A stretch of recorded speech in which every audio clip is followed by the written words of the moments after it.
കർത്താവായ യേശുക്രിസ്തുവിൻ്റെ നാമത്തിൽ സ്നേഹവും വന്ദനവും അറിയുകയാണ്. പ്രൊഫറ്റിക് വോയിസ് എന്ന ഈ പ്രോഗ്രാമിലൂടെ നിങ്ങളുടെ മുമ്പിൽ കടന്നു വരുവാൻ കർത്താവായ യേശുക്രിസ്തു ഒരുക്കി തരുന്ന ഈ നല്ല സമയത്തിനായിട്ട് ഞാൻ കർത്താവിന് നന്ദി പറയുന്നു.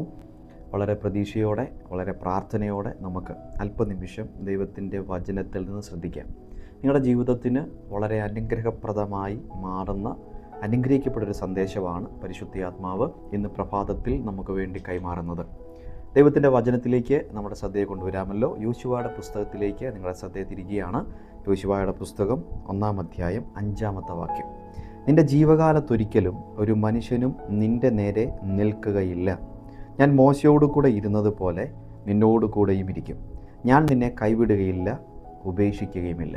ഉൽപ്പത്തി മുതൽ വെളിപ്പാട് വരെ പഠിക്കുമ്പോൾ മറ്റാരോടും പറയാത്ത, മറ്റാരും കേൾക്കാത്ത ഒരു ദൈവശബ്ദം. അതിൻ്റെ പ്രത്യേകത ഇങ്ങനെയാണ്: നിൻ്റെ ജീവകാലത്ത് ഒരിക്കലും ഒരു മനുഷ്യനും നിൻ്റെ മുമ്പിൽ നിൽക്കുകയില്ല. കർത്താവ് പറയുകയാണ്, ഞാൻ മോശയോടുകൂടെ ഇരുന്നത് പോലെ നിന്നോടുകൂടെയും ഇരിക്കും. ഞാൻ നിന്നെ ഒരു നാളും കൈവിടത്തില്ല, ഞാൻ നിന്നെ ഒരു നാളും ഉപേക്ഷിക്കത്തില്ല. നമ്മൾ പലപ്പോഴും വായിച്ചിട്ടുള്ളതും പലപ്പോഴും വാഗ്ദത്ത വചനമായി നാം ഏറ്റെടുക്കുന്നതുമായ അനുഗ്രഹിക്കപ്പെട്ട ദൈവവചനമാണിത്.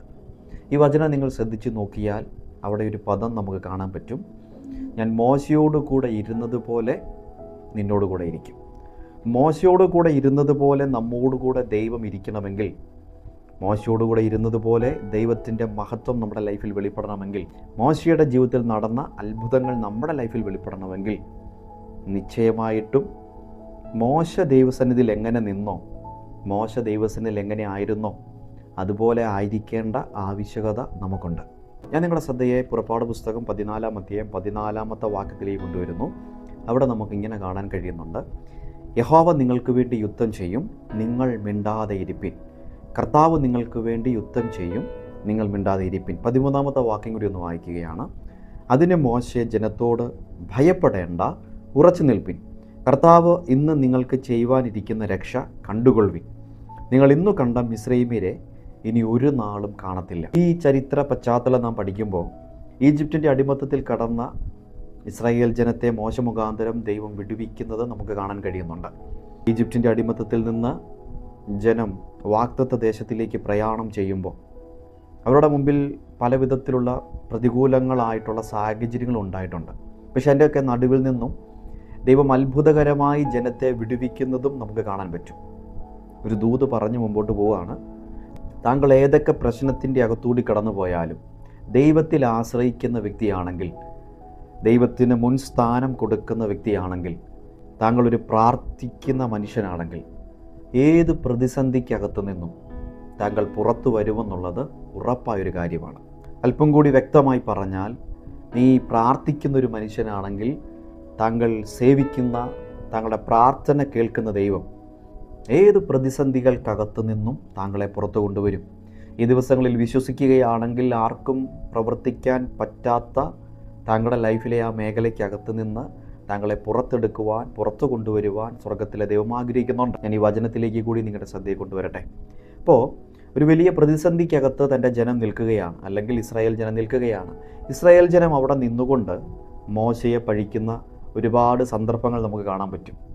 ഈജിപ്തിൽ ശവക്കുഴി ഇല്ലാഞ്ഞിട്ടാണോ ഞങ്ങളെ ഇങ്ങോട്ട് കൊണ്ടുവന്നത്? ശരിക്കും പറഞ്ഞാൽ അവരുടെ അടിമകളായിരുന്നു. എന്നിട്ട് അവർ പറയുകയാണ്, ഈജിപ്റ്റായിരുന്നു ഞങ്ങൾക്ക് മെച്ചം, ഈജിപ്തിലെ ജീവിതം ഞങ്ങൾക്ക് സുഖപ്രദമായിരുന്നു എന്നൊക്കെ പറയുകയാണ്. എന്ന് വെച്ചാൽ തൻ്റെ കൂടെയുള്ള ആ മുഴുവൻ ജനങ്ങളും ദൈവത്തെ പരിഹസിക്കുന്നത് പോലെയും ദൈവത്തെ പഴിക്കുന്നത് പോലെയും അവരുടെ മുമ്പിൽ വന്ന ആ പ്രശ്നത്തെ നോക്കിയിട്ട് അതിനനുസൃതമായി വാക്കുകൾ അവർ പറയുമ്പോൾ ഇവിടെ ഒരാളെ മാത്രം നമുക്ക് കാണാൻ പറ്റും. അദ്ദേഹത്തിൻ്റെ പേര് മോശ എന്നാണ്. അദ്ദേഹം പ്രതികൂലത്തെ നോക്കിയിട്ടല്ല സംസാരിച്ചത്, തൻ്റെ മുമ്പിൽ വെളിപ്പെട്ട പ്രതിസന്ധികളെ നോക്കിയിട്ടുമല്ല സംസാരിച്ചത്.